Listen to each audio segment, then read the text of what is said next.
At 12:03 every night, the glass next door blooms into a small sun. Mrs. Harrow's porch light has burned through snow, brownouts, and one summer storm that took the whole block to its knees. It never winks. It never warms or cools. It just shines, steady as a held breath, humming a thin electric note that threads the street like fishing line. I tell myself it's no big deal. People forget to flip switches. People like feeling watched over. But the hum isn't a household sound. It isn't a filament buzz or the lazy whir of a tired transformer. It's layered, like chords stacked on a piano by someone who never learned names for the keys. Some nights, the top note lifts and shapes itself into syllables that could be wind, unless you've grown up on this cul-de-sac and know better.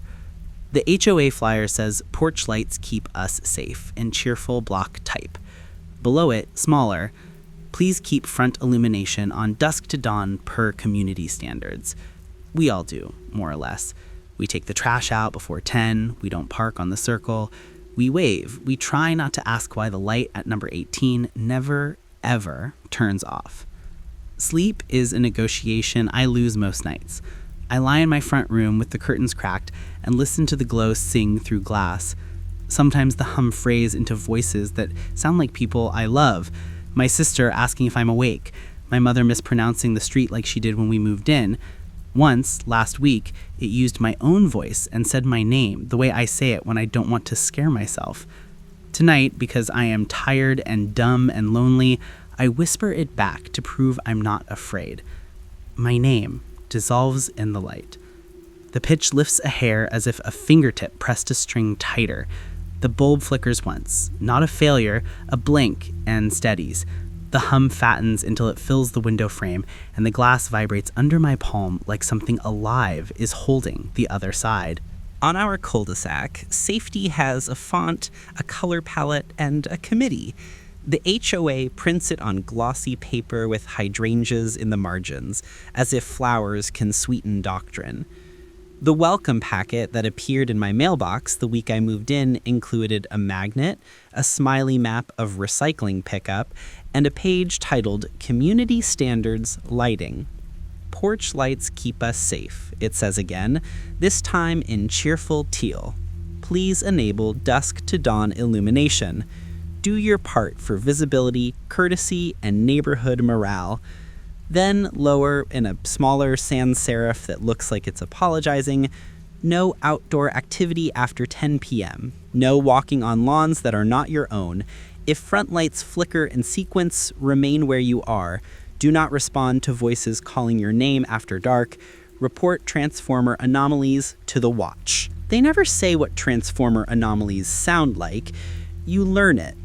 It's the moment the normal utility hum skews a half-step sharper, as if someone tuned the pole to an uneasy chord and asked it to hold the note. By day, the rules feel quaint. Kids ride scooters tight inside property lines. Dogs loop the circle in tidy figure eights.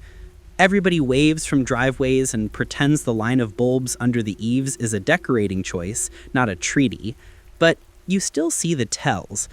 The way Mr. Klein, our watch captain, carries an AM radio that only hisses. The way Bev from 12 puts salt lines at the edge of her lawn like weather can't cross paint. The way no one's doorbell is wired to chime inside. Doorbells carry, Mr. Klein told me the first time I asked about the magnet. Sound is a rope. No ropes after dark. He handed me a printout he called the short list, cut from the same teal paper as the welcome packet, but with the hydrangeas stripped away. Rule 1. Do not step onto a neighbor's grass after dark. Sidewalks only. Rule 2. If voices call your name, do not answer. Names are keys. Rule 3.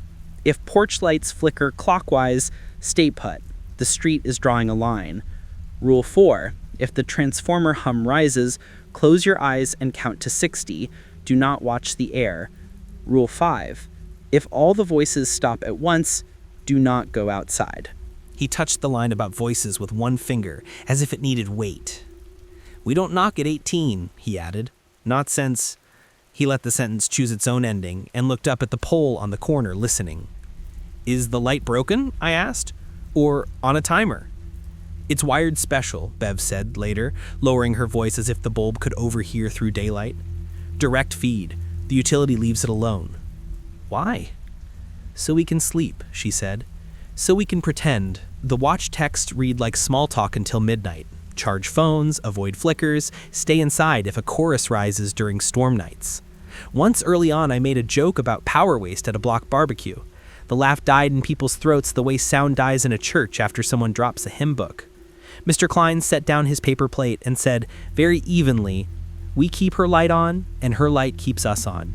That's the swap. Bev refilled my cup so I didn't have to answer. I've lived here long enough to understand that rules on teal paper are not suggestions.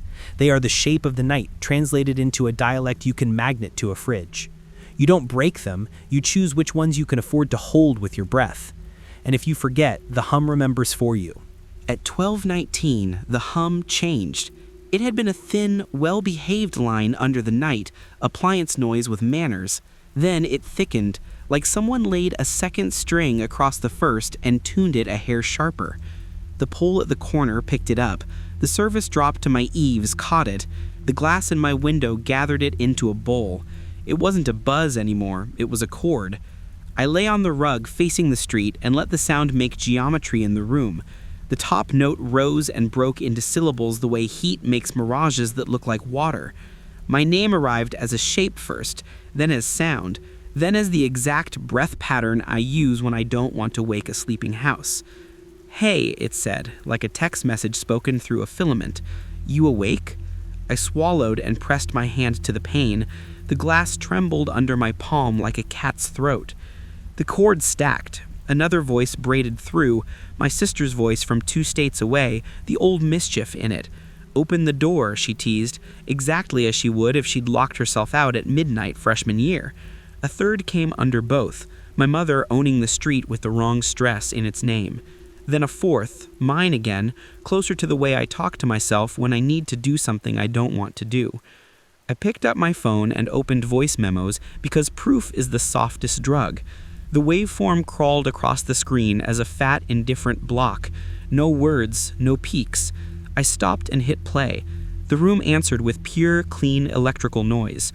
Utility hum, 60 hertz and its tidy ladder of harmonics. No sister, no mother, no me. I switched to the spectrum view and watched a bright bar sit stillick at 60, with thinner bars stacked at 120, 180, 240. The place where speech would comb the picture into comb teeth stayed blank. The voices lived in the glass and the line and the skin, not the air. The microphone heard only math. The watch thread pinged. Klein, watch. Transformer anomaly at the corner. Stay put, lights on. Bev 12, on. Ray 10, on. Klein, watch. Do not reply to voices. Names are keys. Klein, watch. Do not cross a property line after dark.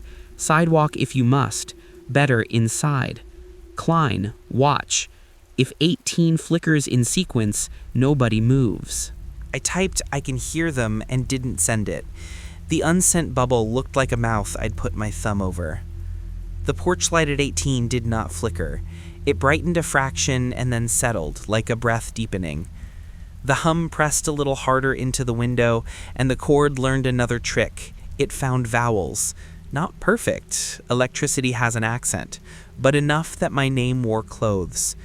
Enough that the syllables put on familiar faces. A metal picture frame on the bookshelf buzzed in sympathy until the glass inside it began to rattle. The kitchen spoon in the sink vibrated a silver line against the porcelain. In the wall, a copper pipe sang a single unwavering pitch and refused to be persuaded to stop. The voices used every willing surface like a throat. "Open," my voice offered from the lamp's hum. "Please," my mother tried, tripping the vowel the way she always does. "It's me," my sister laughed, close enough to make anger rise because grief likes to wear that mask. The watch pinged twice in quick succession. Klein, watch. If you're hearing loved ones, you're close enough. Klein, watch. Add white noise. Close eyes if pitch rises. Count 60. Do not speak. I opened the fan app and fed the room a soft hiss. It barely dented the cord. The cord simply pulled the hiss into itself and used it like a harmony. The transformer on the pole throbbed a slow heartbeat. The service mast answered. The line between houses felt like a string pulled taut across teeth. The light clicked once, polite as a throat cleared before a speech. My body bent toward the window before my brain caught it. I shut my eyes and counted, because the teal paper says 60, and the watch says 60, and some rules ask to be believed to work. At 11, the pitch rose. At 23, it dropped. At 32, the voices went thin enough to make me think they were leaving. At 33, they returned, delighted by the trick of almost. At 49, my phone buzzed again. Bev 12, don't let them teach you their timing. Klein, watch. That, do not synchronize. Klein, watch. If silence falls all at once, nobody goes outside. I opened my eyes to prove there was no silence and found night still singing. The bulb at 18 burned steady, halo holding nothing but its own glow. On my screen, the spectrum showed a patient, exact ladder of electricity.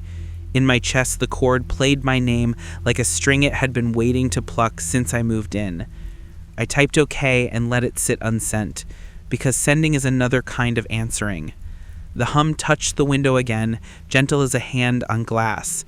I lay back on the rug and watched the ceiling learn to vibrate. Across the street, the porch lights held their line. The rule on my fridge magnet stared teal and friendly from the dark kitchen. Porch lights keep us safe. By noon, the street pretends nights don't happen. Lawnmowers cough up clippings, delivery vans nose past the mailboxes. Sun lays a clean stripe across number 18's porch, as if light can bless light. The bulb is still on. A small coin of noon burned into the shade. It hums quieter, like a throat cleared between hymns. From my sidewalk, I inventory proof of occupancy the way you do when someone hasn't answered in too long. 2 packages stacked under the mailbox, labels sun-faded at the edges, a doormat brushed clean in a neat rectangle, curtains always drawn to the same exact crease. The plant on the step is plastic. The dust on the sill has a finger-width path through it, but I can't tell if it's from a hand or from air taking shortcuts. Don't step on her lawn, Bev calls, watering violets in a visor that looks like armor. The hose kinks and unkinks with a sigh. Sidewalk only. I'm not, I say, and keep my shoes on the concrete like it's a raft. Mr. Klein shuffles up with his little AM radio in one hand and a grocery sack in the other. He lets the radio hiss for a second and tilts his head, as if listening for weather inside it. Quieter by day. Different quiet. Is she... I start, then stop, because the word alive feels invasive. Klein follows my gaze to the packages. Leave them, he says. Watch logs it. Someone brings them in, or the light does. He doesn't smile to soften the line. On the stucco by the doorbell, a small metal tag is riveted to the wall. Direct feed, do not service. The electric meter wears a red plastic seal like a hospital bracelet. Tamper void prosecution. The panel box has a second lock I've never seen on a residence, stamped with a utility logo and a serial I can't help reading twice. Utility knows? I ask. They know to leave it alone, Klein says. We did too, until someone didn't. Bev's hose snaps shut with a satisfying click. Don't tell the story, she says, which is how stories start. She dries her hands on her shorts and lowers her voice even though there's no one in the yard to overhear. 3 summers ago, flicker chain went wrong way round the circle. 18's lamp coughed twice and went dark. Whole street came out like idiots. We all listened. She swallows. Power company took 2 days. House is still here. Folks aren't. Which folks? I ask. And they both look at the pole as if names might climb it like squirrels if you speak them. The transformer above us wears a dent that could be storm damage or a thumbprint. A dragonfly lands on the wire and hangs there, weightless as a thought. The hum sits in my molars the way a note sits under a chorus when the choir has gone to lunch. I hear myself say, I could just knock. It isn't bravery, it's administrative. A desire to convert unnamed fear into the simple mechanics of knuckles and wood. Don't step on her lawn, Bev calls, the visor throwing her eyes in shadow. The violets drink. Not sense. Klein holds out the grocery sack like it can change the subject. Inside is a bulb in a plain cardboard sleeve. Not LED, not smart, a heavy glass thing that looks older than me. Spare, he says. Never needed, good to have. A UPS truck rolls past fast enough to rattle leaves. The driver glances at the direct feed tag, then at his own manifest, then decides the manifest can't make him brave. He idles at the corner, taps something on his screen, and drives on. The cameras under the eaves of number 18 have the blank lens stare of eyes held open too long. I take one careful step closer along the sidewalk, stop where the property line hairline fractures the concrete, and lean as far as the rule allows. Heat lifts from the bulb even in noon shade. The glass doesn't look like glass up close. It looks like a small, round surface of something not exactly liquid and not exactly stone, as if glow could congeal. "Can you hear me?" I ask, softly, because stupidity is quieter by day. The hum answers in the same steady key it wears at night, thin but intent. It doesn't shape a name. It doesn't need to. The sound presses the window in my chest instead of the one in my front room. Report it if it clicks 3. Don't look at it if it clicks 3. I won't, I lie, because there are lies the body tells to keep itself where it is. Bev drags a chalk line along the edge of her grass where it spills to sidewalk. A child's hopscotch stroke turned ward. Pretend, she says without looking up. It helps. I step back a pace and the hum thins, like distance matters to something that can travel inside wire. Across the street, a squirrel runs the fence with the confidence of beasts that don't belong to rules printed in teal. The porch light holds steady. The packages wait.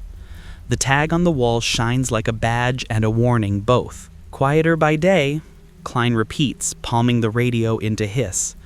But not gone. He taps the tag with one fingertip, then his temple with the same finger. We keep it on. It keeps us on. Don't knock. On Monday, I called the utility and told the robot a polite lie about a flicker on our block.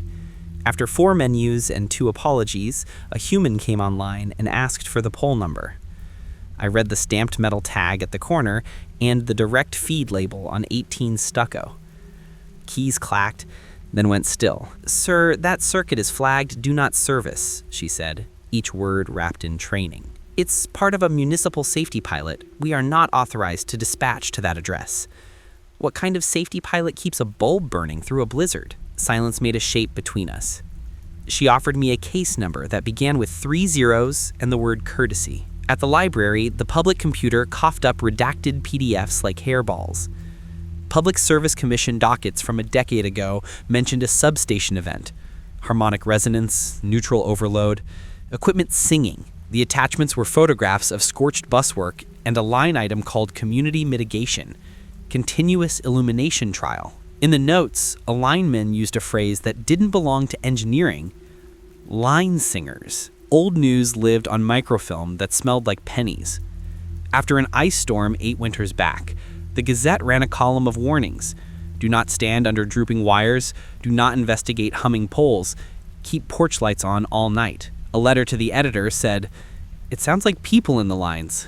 Another said only, "Long live 18," which I did not like at all. I searched missing persons by month and cross-checked against outage logs the clerk handed me in a manila folder. Clusters formed like bruises around one summer of rolling brownouts and the ice year after. When lights failed, people walked, and when people walked, some did not come back. The watch kept no ledger, just corkboard folklore and a rule magnet pretending to be cheerful. I called the substation number on the chain link plaque and reached a man who sounded retired in place. He didn't give a name. Don't stand under the wires at night. Don't whistle. Don't say your name if the pole says it first. What happens if the light goes out? I asked, because asking is a habit I haven't broken. Then you learn what the light is keeping busy, he said, and hung up like a door. Back home, I dragged an old AM radio from a closet and tuned it between stations until the bench inside the static showed through. At the curb beneath the transformer, the speaker spilled a choir no song knew what to do with. It wasn't speech, not on tape. It found shape only when it touched window, molar, marrow. A finch on the wire cocked its head and did not move until the hum slid down a half step. History in this town wears utility paint. The first neighbors taught the next ones to keep bulbs on and mouths shut. The HOA turned it into paper with hydrangeas. The utility turned it into a tag that says, "Do not service." Mr. Klein turned it into a hissy radio and a rule about counting with your eyes closed. I stood at the property line as the sun slid toward the roofs and watched the porch light hold its coin of noon inside dusk. Bev chalked her border again, like a woman tracing a scar. Klein says if it ever clicks 3, everyone closes their eyes, I said. Bev didn't look up. If it clicks 3, she said, you don't want to see the air decide what lives there. That night, the HOA sent a reminder that looked like a party invitation. All porch lights on tonight, dusk to dawn, it said. Transformer work in area.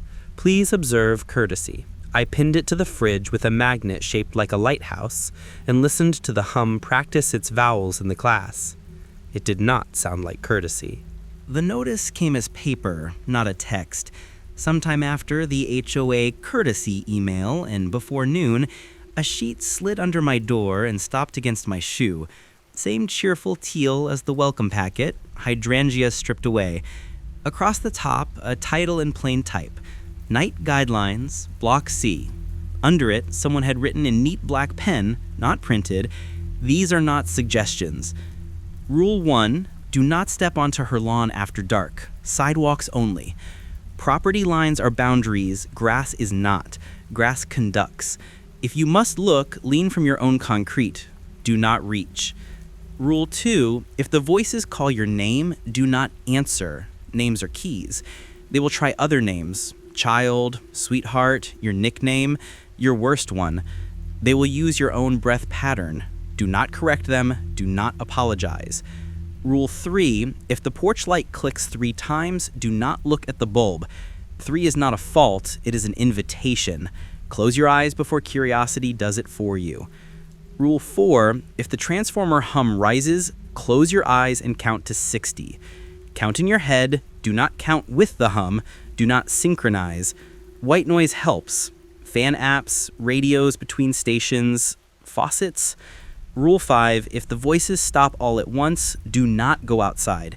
Silence is not mercy, it is position.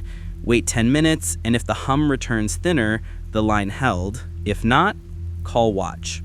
A handwritten star sat beside Rule 2. In smaller pen, the same hand had added, do not tell them sorry. They collect apologies. Beside Rule 4, another note. If counting slips, start over. You are training a reflex, not winning a race. At the bottom edge, in faint pencil, a line that looked stolen from a catechism. Pretend in the morning. An envelope taped behind the sheet held a stick of sidewalk chalk and a packet of salt. Refresh your edge, the note said. Chalk each evening, salt after rain. Line stops feet, salt confuses listening. Bev must have made that part. The handwriting looped like hers. I read the list 3 times until the teal blurred. A memory surfaced from the night before. 49, 50, the way the chord tried to teach my lungs its timing. I underlined do not synchronize with a blunt pencil like I was studying for a test I had already failed. Flip side, a sketch of the circle with porches marked as small suns. Arrows clockwise and counterclockwise. The former labeled hold, the latter blank. Someone had crossed out run and written no, underlining it until the paper dimpled. If they flicker clockwise, the caption said, the street is drawing a line. Stay put. If they flicker wrong, call watch. There is no running. I taped the page to the fridge with the lighthouse magnet and stood back. The top line of the HOA flyers still peeked beside it. Porch lights keep us safe.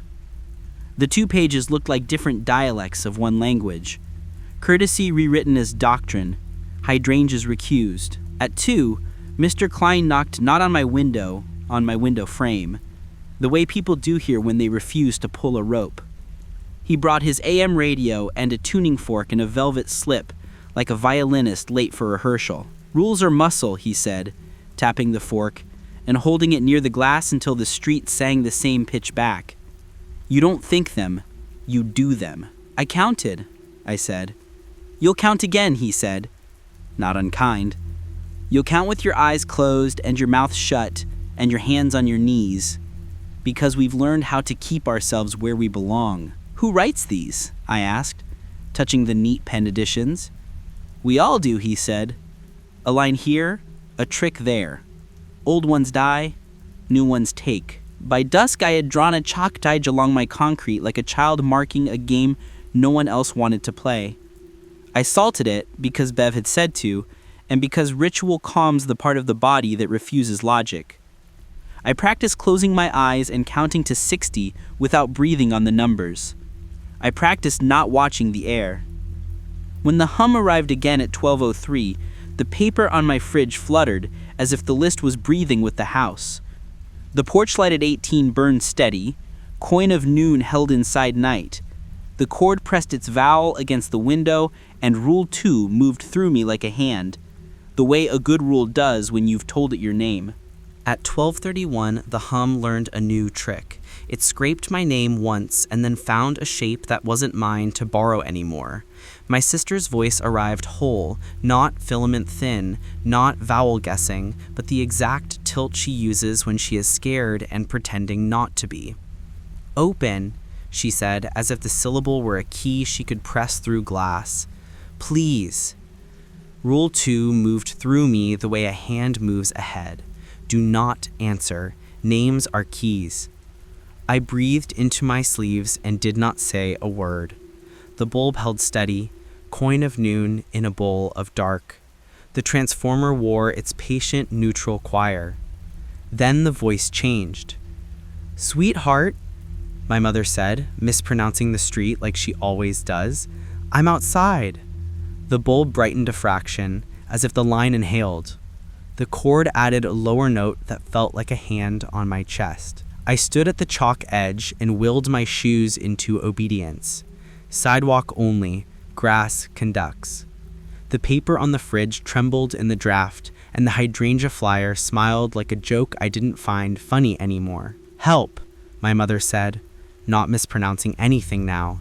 The vowel cracked in the middle the way real fear does. The hum under it bucked. My body moved the way bodies do when love is weaponized. I slid along my own concrete to the property seam and leaned, careful not to step over. Heat rolled from 18's bulb and met my face. The porch light clicked once. I closed my eyes on reflex. The cord fattened, tasting the decision. It clicked again, faster. My eyelids twitched like greedy hands. Counting slipped. The numbers fell out of order. Behind my eyes, the hum shaped a small, thin laughter that was mine and wasn't. The third click was not a sound so much as a promise. Rule 3's line on the page was plain and kind. Do not look at the bulb. Curiosity wrote a better sentence in a worse ink. I opened my eyes. It wasn't glass. It wasn't even a lamp the way lamps have always agreed to be. It was a small, round surface of something that looked like congealed light, milk bright, depthless until it wasn't, every grain of the glow moving a fraction out of time with itself. The hum swam through it the way wind swims through tall grass. Lines formed, not faces exactly, but muscles of a smile, delayed and delighted, learning me. My name rose from the glow as if the syllables had been hiding under it all year. There, the voices breathed together, pleased, not pleading. There you are. The transformer above us stepped up a half note. In the window frame, the glass flexed as if a chest under a shirt had decided to breathe deeper. The chalk line along my edge shivered and smudged into a pale dust. Salt hissed like a pan. Phone. Klein, watch, eyes closed of 3. Do not synchronize. Bev 12. Close your eyes. Count. Count now. I couldn't. The surface held me the way a held note holds a room. A ripple moved inside it that had nothing to do with filaments or grids. It was the kind of motion you see when a tide changes its mind. A deeper line folded across the glow, the shape of a mouth remembering how wide it could get. Hello, my sister said, as if greeting a door finally awake. We hear you. My mother's wrong stress touched my name with affection I hated for how badly I needed it. Under both, my own voice tried on my laugh and kept it. The AM radio in Klein's pocket hissed from 2 houses away. The hiss tilted into a tone that matched the transformer, then bent away on purpose. The street did not flicker. The light at 18 held. The cord pressed until I felt my pulse try to fall into it like a wheel into a rut. I shut my eyes late and dragged numbers up by hand. 1, 2, 3. The laughter inside the hum softened, not disappointed, amused, as if a game had begun and I had finally agreed to play rules I hadn't known were written. At 19, I heard the salt whisper as if someone were brushing it aside with a careful, patient palm. At 31, the bulb's heat reached my teeth. At 42, faces I could not swear were faces moved a fraction later than they should have. At 59, my name sounded like relief. There, the light said again, delighted to have found me by my eyes. They came quiet, like people who know sound is a rope. Mr. Klein crossed the circle in a cap and work jacket with his AM radio hissing under his arm, a velvet slip for the tuning fork tucked in his pocket, a coffee can of salt swinging from 2 fingers. He didn't step on lawns. He didn't look at windows. He stopped on my sidewalk edge and glanced at the bulb at 18 without letting his eyes catch its skin. You looked, he said, not accusing, not surprised. So now they can find you again. He set the radio on the curb and tuned between stations until the hiss thickened to snow. He struck the fork on his palm, the soft gong of metal waking, and held it near the service drop where the line kissed our houses. The fork thrummed against the air. The hum in the wire bent a hair away like a snake refusing a path. Thicken the line, he said. We make noise, they get sleepy. We give them something steady to lean on. They don't pick a door. He poured a thin thread of salt along my chalk, slow and neat. Back in the ice year, he said, eyes on the curb, the lines learned how to sing. The light is a boundary, a beacon. It's a work light for a repair that never ends. He touched 2 fingers to the radio, 2 to the fork, 2 to the tag that says direct feed. They're not ghosts, they're line singers. They ride what never sleeps. We keep them busy so we don't go missing. That's the job. He didn't look at me when he added, once you look, they know your eyes. They'll call in your shape until you forget you borrowed it first. He showed me how tools fit the hymn. AM noise fills the hollows the hum would like to live in. The fork, nudged a half step off 60, persuades the cord to drop its sweetest teeth. Chalk marks where feet learn to stop. Salt confuses listening at the seam. Old bulbs run hot and steady, he said. Heat says, stay here, work here. LEDs strobe and invite. Direct feed says the light never takes a night off. Never let it. He gave me a list of smaller, meaner rules nobody prints. Cover mirrors after dark. Screens count as glass. Kill dimmers, they flicker wrong. Don't breathe with the hum. Count by mistakes, not by metronomes. Keep to your own concrete. Grass carries what you can't. If it clicks 3, close your eyes, even if curiosity reaches out of your face to make the decision. If silence falls all at once, sit on the floor and wait 10. Silence is position, not pardon. If the porch lights flicker clockwise, the street is drawing a line. Stay. If they run the wrong way, call watch and hum the line together. We tested the edge. He struck the fork again and held it by the pole, then the mailbox, then the step. The fork sang, the wire answered in a new voice. The porch light tightened its glow until the hum sounded like cloth pulled smooth over a table. Good, he said. When my throat tried to fall into the fork's pitch, he nudged it down another hair until my breath couldn't find it. "Don't give them a rhythm to ride," he said. He set the radio to a softer blizzard and let it burn a snowfall under the cord. "Here's what happens next," he said. "They know you. They'll wear your sister better. They'll try daylight in thin pieces between blinds. They'll sit in your radio and pretend to be weather.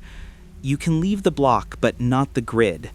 At the last lit street, the voices get quiet in a way that isn't mercy. Turn back. Let the lamps be the edge." He touched the salt thread with a knuckle. "Practice pretending. It helps." We stood inside the chalk and pretended the world was a place that could be held by rules written in teal. The light at 18 didn't flicker. The transformer hummed its honest machine song. Klein picked up his radio and the fork, left a little extra salt on my porch, and didn't say goodbye.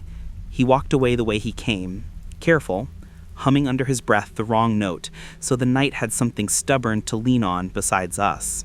Klein didn't take me to the clubhouse with the bulletin board that says, "Found cat and yard sale sat." He led me to the cinder block shed behind the hedges by the mailboxes, the room where the HOA keeps salt, paint, and the tools no one borrows because borrowing implies returning. He turned the key without looking at it and shouldered the door open through a smell of dust and metal. The fluorescent inside hummed wrong for a beat, then joined the transformer like a singer finding the note. On the back wall, a corkboard grew out of push pins and string. It wasn't neat.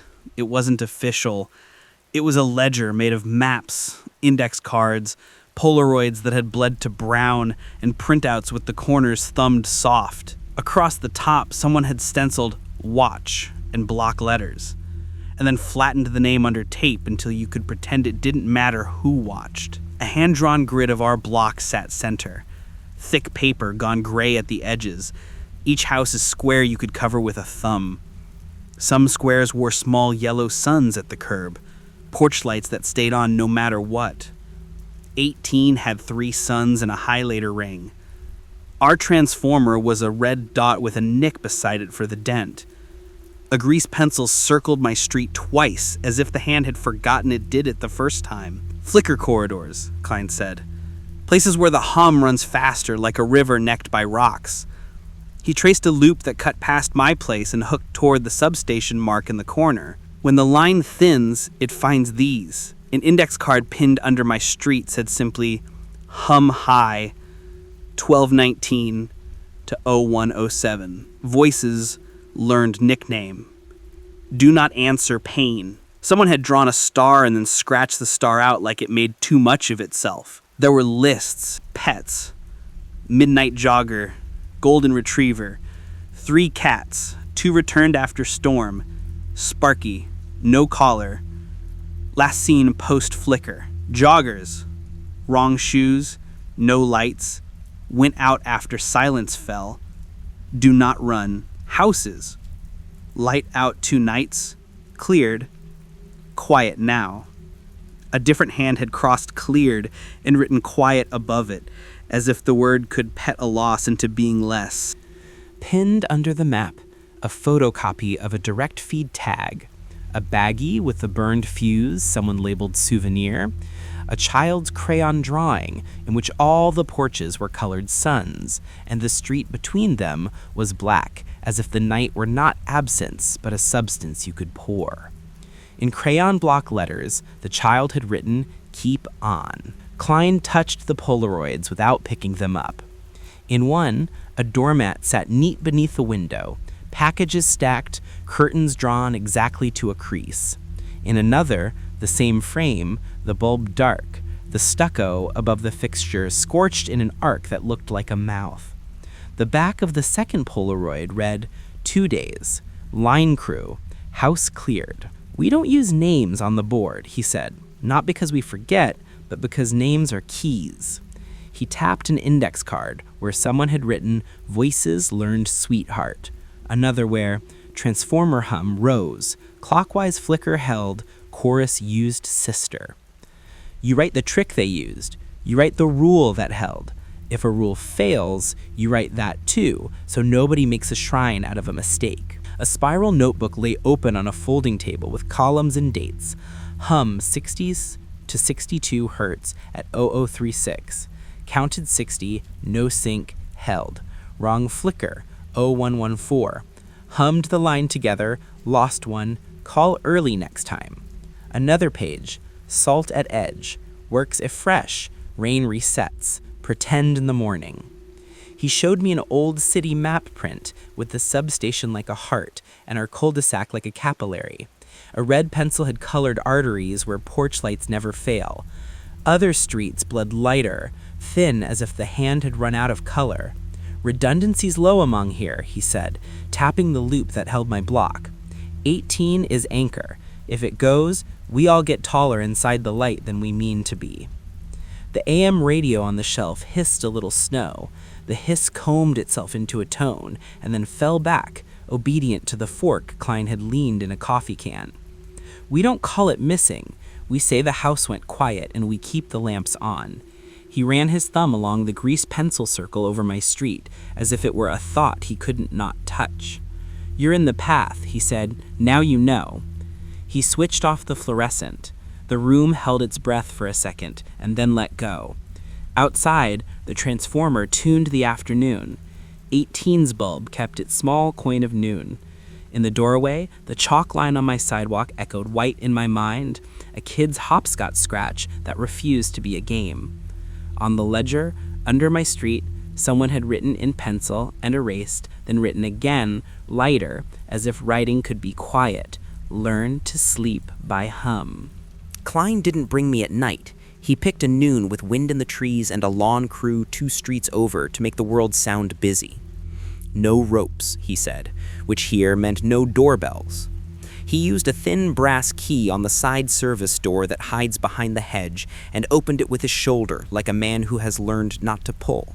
We stood on the threshold as if it were a scale. Even in daylight, he didn't step without listening. The air inside had the penny sweet of old wire and a film of cold that sunlight never melts. Names are keys, he reminded me, low. We don't use them in here. Dust lay everywhere in a patient skin except for 2 shapes, a clean crescent around the porch switch plate and a neat rectangle on the floor by the wiring box in the hall. The rest of the rooms hadn't been walked in for a long time. Carpets kept the rake lines of some past vacuuming like fossils of a polite life. He lifted the cover on the wiring box with a second key and let me see the inside, without touching. New conduit joined old cloth-insulated runs with a careful, ugly seam. The direct feed came through its own conduit with a tamper seal like the one on the meter outside, an extra padlock stamped with the utility's logo. Someone had written, in pencil so faint it looked ashamed, "Do not service." Special, he said. They gave us a perfect circuit for an imperfect world. The switch itself wore tape so many layers deep, the toggle had become a little statue. The tape ran hot. The plastic had flowed and rehardened in a soft lip under the plate. On is a work order, he said. Off is a door. He didn't have to add, the door chooses once. Fixtures in the house wore marks of a vocabulary I didn't want to learn. Around the living room lamp socket, a smoke arc shaped like a mouth opened halfway. The wall plate by the hall mirror was kissed brown at the edges. Even the ceiling can had a halo where heat had licked and let go. They try other routes, Klein said. They like circles. Mirrors were sheeted and taped, not neatly, just thoroughly. Screens leaned face to wall. The television had a blanket clamped with clothespins like a patient being kept asleep by hand. A yellow stick note on the microwave read, "Do not watch the air," in a precise hand that wanted to be calm. He took a small silver recorder from his jacket, old with a wheel and AA batteries, and set it on the hall table. We left one last month, he said. See? He pressed play. The speaker gave us balmy, honest static, none of the glass voices from the night, just 60 hertz and its ladder standing like fence posts. He rolled the wheel to speed the tape until the hiss thinned into a whispering. Sped further, the noise broke into a heave-pause rhythm that made my throat tighten. Breath, he said. Slower, too slow, The tape coughed 3 little clicks like Knuckles learning etiquette. He stopped it there and set the recorder down with both hands. 3 means don't look. We did not open cupboards. We did not say the woman's name. We did not admire the mail stacked on the buffet in tidy months. Down the hall, a bedroom door stood ajar enough to show a comforter done up for guests and a paperback on the nightstand with a receipt tucked into the middle like a flag. Dust smoothed every page edge into stone. In the kitchen, a salt line ran along the baseboard, poured with a patient hand and freshened yesterday. A chalk crescent traced the threshold between the room and the hall. On the fridge, a magnet with hydrangeas pinned a typed list titled Night Guidelines. Someone had underlined "Pretend in the morning" until the paper dented. Klein touched nothing and let the house have its own quiet. When the wind outside fell off a second, we both heard it, the porch lamp murmuring through the wall like a throat on the other side of confession. The hum knew we were there. It did not need eyes to watch. "We keep the light on," he said, not looking at me, "because we like our neighbors alive." He waited the length of a breath and let the sentence find the rest of itself. Sometimes that's different than around. We backed out the way we came, heel to toe, letting Noon do the talking. He locked the service door, then pressed his thumb to the latch as if to teach it the habit of staying sure. On the porch, the bulb held its coin of noon with the patience of a held note. The direct feed tag winked in the sun like an oath and a warning both. At the curb, he struck his tuning fork and held it toward the service drop. The line bowed inward a hair and then away, persuaded by the wrong note to be less interested in us. "Thicken the line," he said, giving me the fork, the radio, and extra packet of salt. "Pretend in the morning, practice counting, and if it clicks 3, I close my eyes," I said, "because muscle learns." He looked at 18 without looking at its skin. "And you don't watch the air decide what lives there." At 6:42, the HOA text arrived, like weather. "All porch lights on tonight. Transformer work in area. Please observe courtesy." A second message followed, unsigned and not teal. "Watch advises, windows shut, mirrors covered, no outdoor activity after 10 o'clock. Bev slid a chalk line along her edge without looking up from her hose. Mr. Klein tuned his AM radio to snow and let it breathe on the pole until the transformer settled into a lower, stubborn note. By dusk, the circle looked lit for a birthday that no one wanted to admit to. One by one, the bulbs along the eaves joined 18's coin of noon until the cul-de-sac was a necklace, each house a bead in a pattern you could trace with your eyes closed. The hum braided itself thicker through the air. It did not speak yet. It tuned. When the street lamps on the avenue woke, the voices did too, like birds that only sing when they hear a car's alternator whine. They came first as vowels, then as names, then as habits. My sister laughed in the transformer. My mother mispronounced the street from the kitchen outlet. My own breath arrived through the window frame with the precise hitch I thought I hid. The lights down the block did not wait for night to finish falling. 3 houses flipped their switches at dusk and left them on hard, as if the choice had become permanent. Little suns burned in windows, stoves showed clock faces that didn't blink, televisions glowed under blankets like eyes ordered to close. At 7:12, a slip of paper showed under my door without footsteps to carry it. Only 6 words, written in neat, patient hand. "You hear them now. Compliance keeps you." I held the paper and felt the hum touch it the way steam touches a mirror before a message writes itself. I taped it above the fridge magnet and let the 2 sentences argue in teal and pencil. Klein came at full dark and set a manila envelope on my stoop the way people leave casseroles after funerals. He didn't knock. The top page read, "Night Guidelines, Block C, Addendum." New lines in black, small enough to smuggle urgency inside courtesy. Rule 6. If the voices stop all at once, do not run. Sit 10 minutes, wait for the line to catch. Silence is position, not pardon. Rule 7. If they call you by your childhood nickname, cover your ears and count. Old names open old doors. Rule 8. Radio's high, TV's low, dimmers off. Flicker invites. Rule 9. If the bulbs flicker clockwise, the street is drawing a line. Stay. If they flicker wrong, hum together and call watch. Rule 10. If grief speaks, do not apologize. They collect apologies. He had written pretend in the morning at the bottom again, underlined once like a hand on a shoulder. The cul-de-sac's necklace brightened a shade as night chose us, and we chose it back with switches. 18's lamp did not lead, it listened, and the rest of the row learned its pitch. The chord found harmonics I had not heard yet, thin threads that used gutters for throats, soffits for mouths, tree leaves for lips.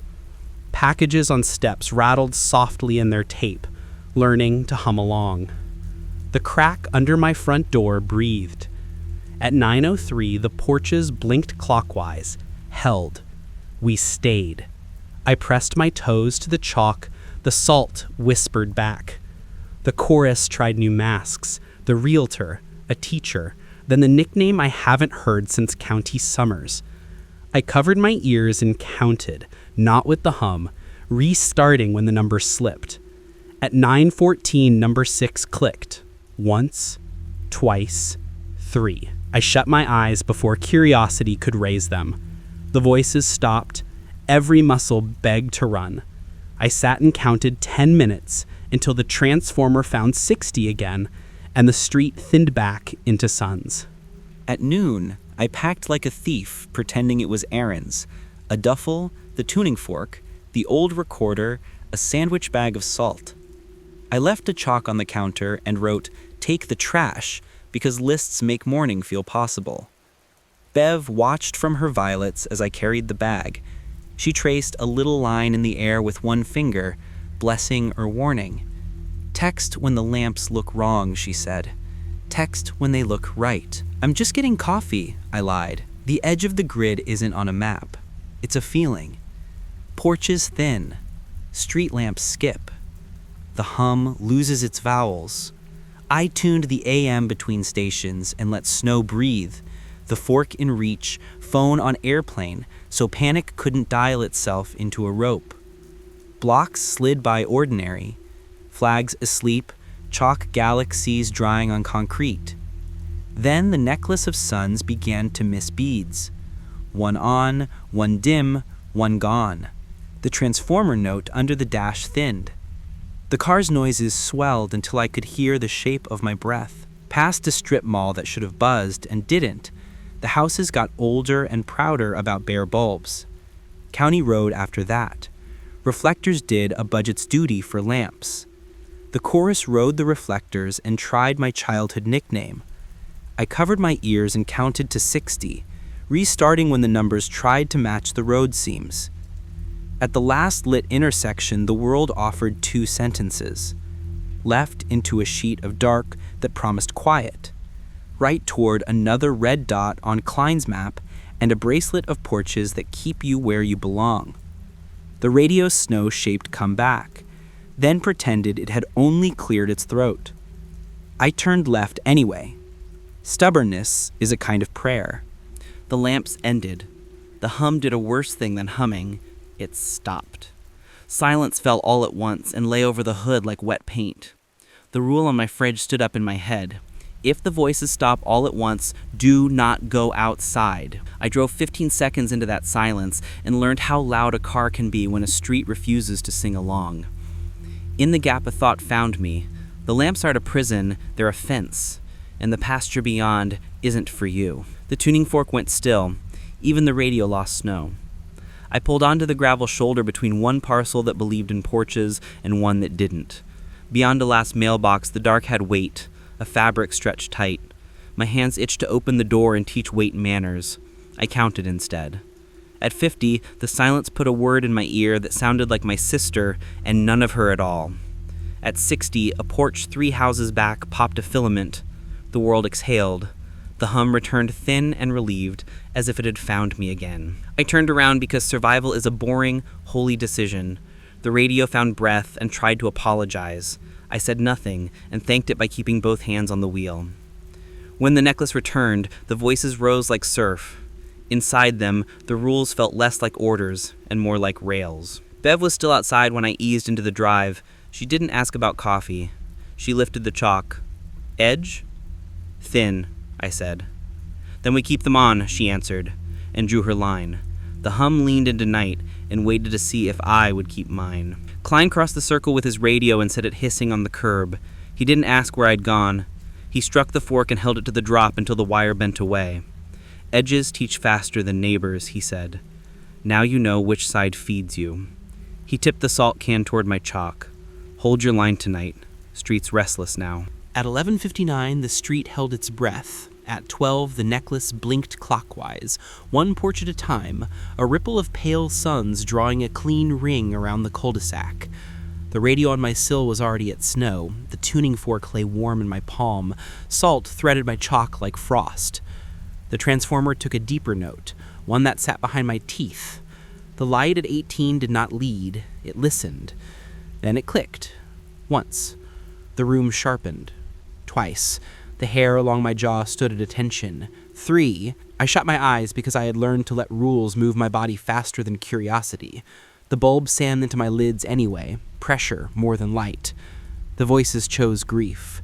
My sister called me by the county nickname nobody outside family uses. My mother ironed every syllable flat so it would fit through wire. Under them both came my own voice asking, soft as overheard thought, "Are you there?" The HOA necklace blinked clockwise again, held. Nobody moved. Somewhere a dog barked and was brought inside without a name. The hum rose another half step. The glass in the front window touched my fingers like frost, learning my shape. Mr. Klein's text arrived as a single line. Hold line, hum low, count if needed. I can end it, the light said, using my sister's breath, my mother's pitch, and the little apology I hate that I use. Flip the switch. We'll sleep. On the fridge, the teal page trembled and the pencil slip above it did not. You hear them now. Compliance keeps you. I stood at my chalk edge and felt the decision grow the way a bruise grows. Slow, certain, impossible to ignore. Keeping the light on kept the pasture fenced. Flipping it off might be mercy or door. On is a work order, Klein had said in that house at noon. Off is a door. The porch clicked again. Not 3 now, just once. Like a throat clearing to speak through someone who thought they were done listening. Please, the light said. It used the oldest thing I own. I picked up the fork and struck it. The wrong note flowed into the service drop. The wire bent away a hair. I should have stayed in my lane, hummed the line, and let the chore pass. Instead, I walked the sidewalk to 18, stopping at the hairline seam where concrete remembers fences. I did not step on the grass. I did not pull a rope. I used the brass key Klein had left in the manila envelope I had not meant to open and shouldered the service door the way he had taught me. Inside smelled like old copper and the inside of a battery. Noon's dust had got rearranged. The tape around the switch plate had softened and cooled into a lip. The recorder on the hall table wore a new line on its wheel where somebody's thumb had ridden it without pressing play. Behind the wall, the lamp hummed my name without vowels. Do not answer pain, the addendum had said. They collect apologies. My thumb itched to make one. I set the radio in the hall and turned the dial until the snow grew heavy enough to fall. I struck the fork and leaned it in the wiring box mouth so it made a stubborn, unlovely chord. The hum pressed back like a tide at a jetty. It did not go. It learned. The switch waited with its layers of tape and its little statue of always. On is a work order. Off is a door. The parts of me that want quiet and the parts of me that believe in fences wrestled without sound. Open, the lamp breathed through the wall, and underneath open, my sister whispered my nickname like a hand on a door in summer. We can stop counting. I put my fingers on the toggle's little statue and felt heat through the tape, a pulse that had no right to be a pulse. I thought of the ledger in the shed, the child's drawing with the black street and the suns, the Polaroid where the sooted mouth on the stucco crept halfway into a word. I thought of the porch clicking 3 and my eyes obeying too late. I thought of the rule that had saved me more than once. Do not force adjudication. Yield your lane. I pressed the tape down harder. Needle held. The street listened. In the aftermath, the block looks almost ordinary. Sprinklers sigh over sharp grass each dawn. Packages lean against doors, sweating cardboard in the heat. Delivery vans trundle down the circle, pausing just long enough to pretend nothing waits inside the wires above. To the casual eye, it's the suburb the welcome flyer advertised. Hydrangeas, recycling bins, neighborly waves. But night never really leaves here. It only thins its coat. Beneath the birdsong and the mower engines, the hum carries steady, as faithful as a heartbeat that forgot to die. At first, you think it's faint, background, ignorable. Eventually, you learn it's patient, and it's watching to see if you will be patient too. I've tried to sleep. I've tried to tell myself a glass bulb couldn't possibly know my name. For a while, I counted the pulses. 50, 100, 200, until numbers unraveled like cheap thread. Now, sometimes, I hear the arithmetic happening without me. The counting is inside the hum. Sometimes I wake to find my lips moving in time with it, silently, like a borrowed metronome. That's when I know they're winning. Across the street, Mrs. Harrow's porch lamp, the eternal sun at number 18, no longer stares only from her property. It shares its sickness. Mine stays on now too, every dusk, every dawn. I don't remember flipping the switch. I don't think you get to choose once they've touched your eyes. Neighbors stopped asking how I'm sleeping. They already know the rules. Don't knock, don't whisper names, don't watch the air decide what lives there. They avert their faces and draw their chalk lines like morning chores.